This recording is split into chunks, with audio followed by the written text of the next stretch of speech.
Pantelić, nema gola, ipak ima 2:0 Jovanović. 2:0 za Srbiju, Milan Jovanović.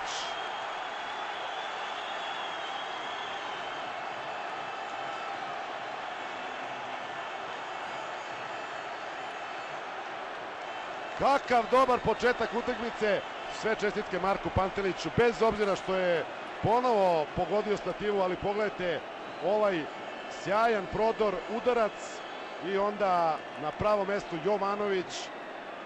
0:2, drugi gol Milana Jovanovića u dresu reprezentacije. Prvi je postigao pre nešto više od godinu dana u Helsinkiju u prethodnim kvalifikacijama. 2:0 za Srbiju, 14. minut Krasić, 18. minut Jovanović i zaista fenomenalan početak u Beču. Ozbiljna igra, ozbiljan pristup i